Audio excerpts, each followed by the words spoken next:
Hey, what's going on, miners? Today we're going to talk a little bit about networking. So let's get right into it. Okay, so today we're going to be talking about WireGuard. Some people have asked and also made a point that maybe I don't clarify what I use as a VPN service and or tunnel, right? So I use a VPN tunnel, and that tunnel protocol is called WireGuard. Now, WireGuard is, I would say it's somewhat, I want to say it's pretty new as far as most of the VPN protocols go.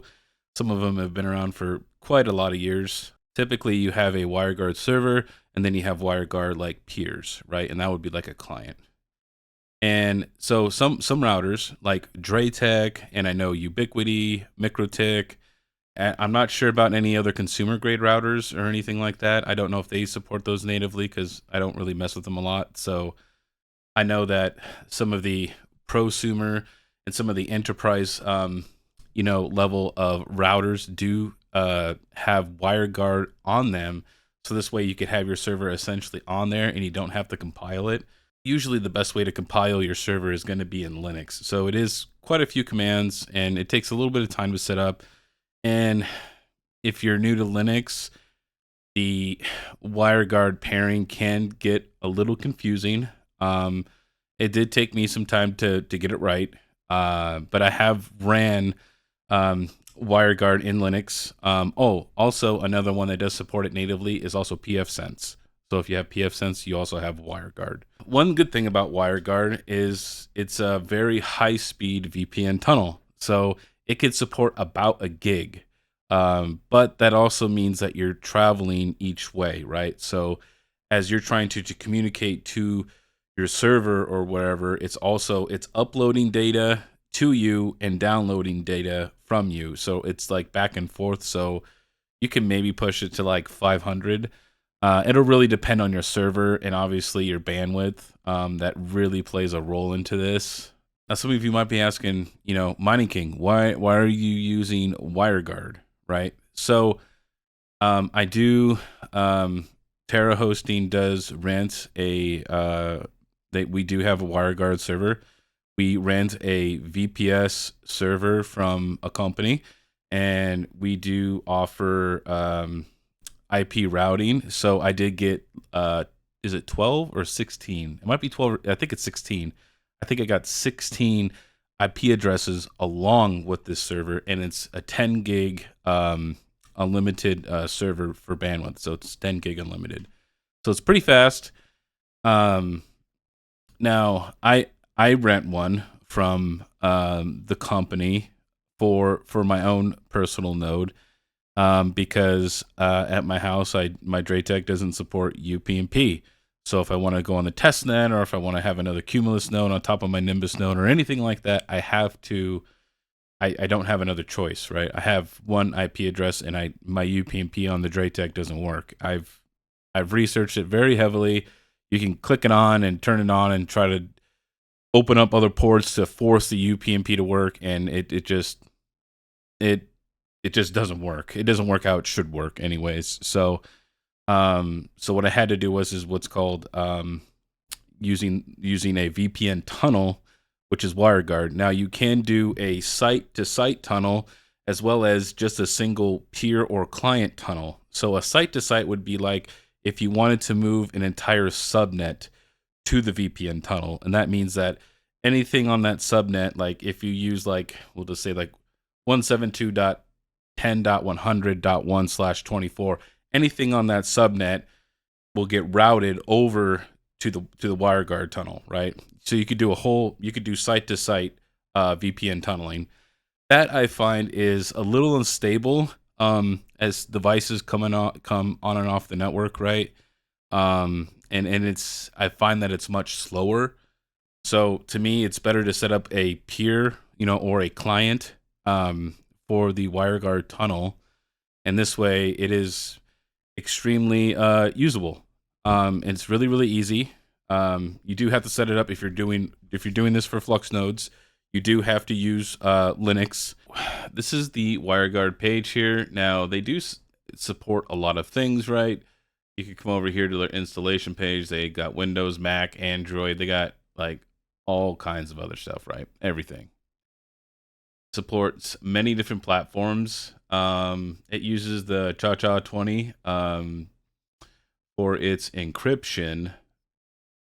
Now, it is pretty simple to set up once you get it going, but if you have like a router, like me, I have a MikroTik, or like, other people who have like Ubiquiti and stuff like that, it's really easy to create it because it does the server part on the router, so it does all the commands to like make the server, and you don't have to like do a bunch of routing in Linux, which is, I mean, you can do it, but it's not great, right? So how this works is you have an interface, right, with a private key, and you have a listen port. Now you can make this listen port whatever you like. You can make it 2222222. I mean, it doesn't matter. It's just whatever this listen port is also what your peer needs to be listening on, right? Because that's the port that these two are going to be communicating at, right? So then you'll have a public key right here, right, for your server, and this is what you would attach inside of your of your client. And then what you'll do is you will tell it there'll be allowed IP addresses. And what I mean by that is you will give it an IP address that's on another subnet. So like me, I'm gonna set up WireGuard to come back to my house while I'm at mining Disrupt, right?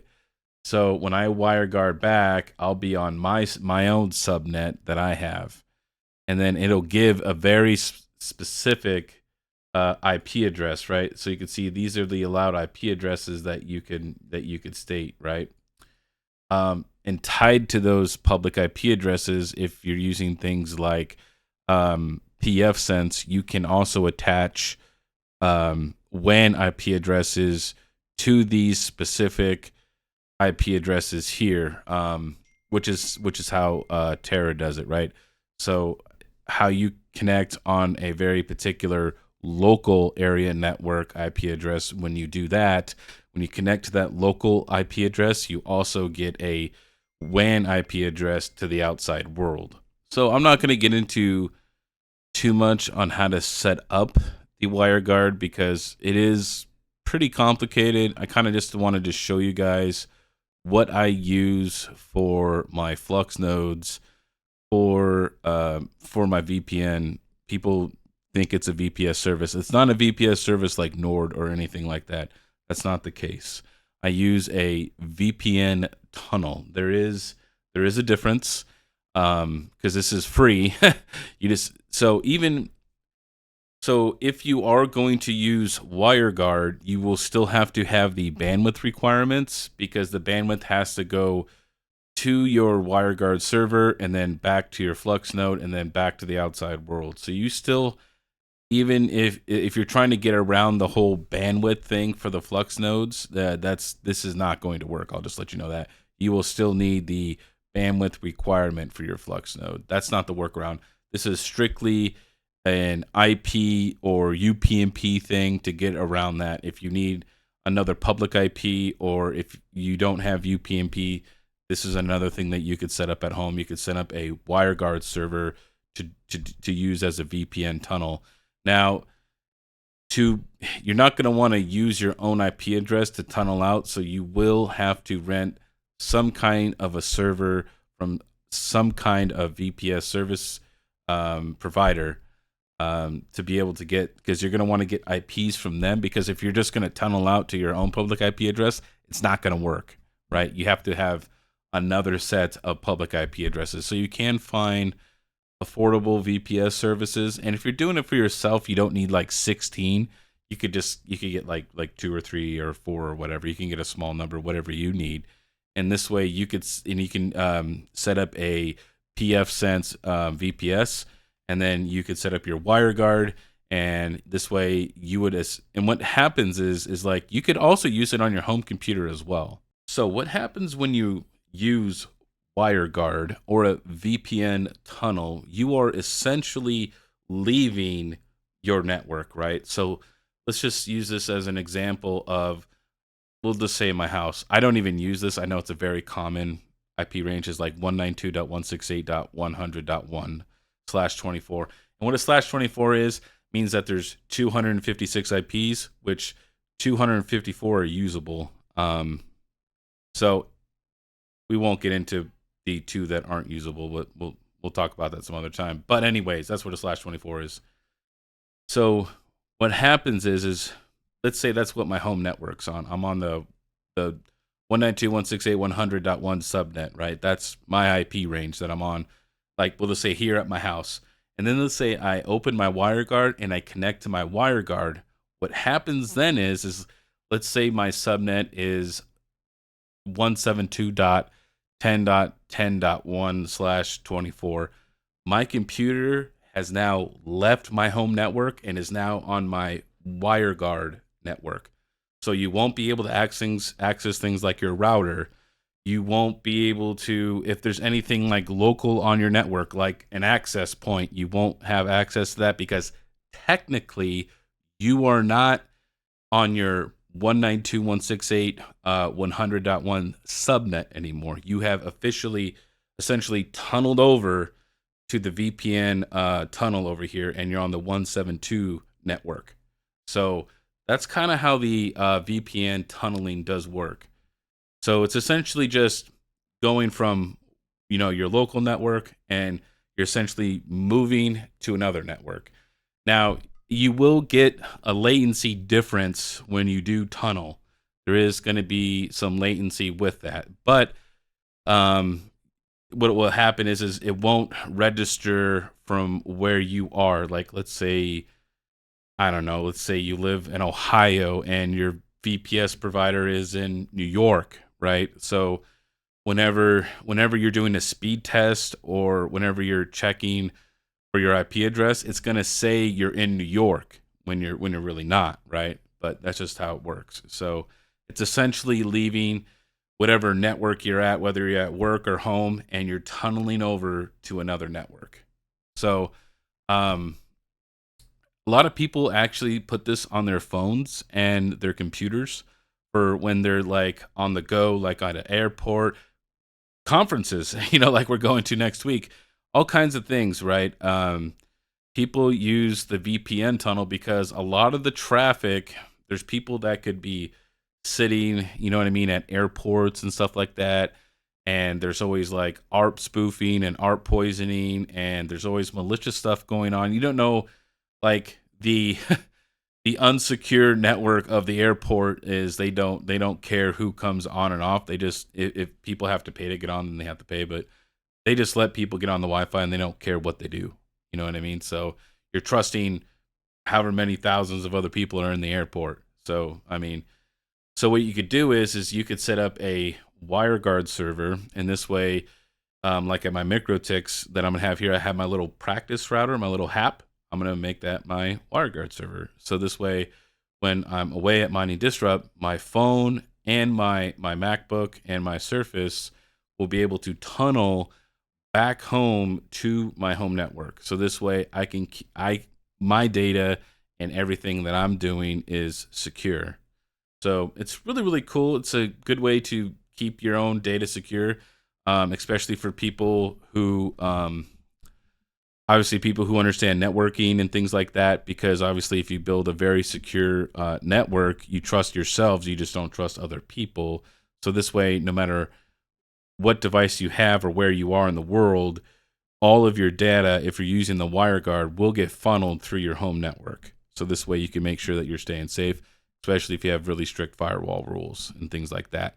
So I just kind of want to do a little video on WireGuard. It's a really, really cool thing. I learned about it. I probably learned about a year ago, and I've used it all the time. And it's something that's just really, really awesome.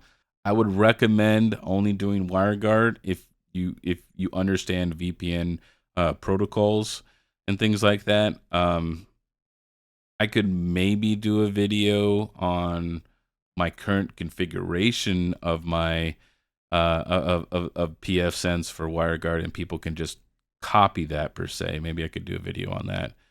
But to do it step by step, it's a lot of steps. It's a lot of steps. pfSense is kind of more manual versus I like MikroTik, and I think Ubiquiti's the same way, where it's like it kind of just like curates the private keys and stuff like that, and you set the ports, and I'm gonna say it's a little more automated, right? It's it's easier, right, than configuring everything from scratch, but it is possible. Lots of use cases for this. If you guys have any questions, leave them down below. And just remember, this is the Moneykin giving you the most hashes, and I'll see you next time.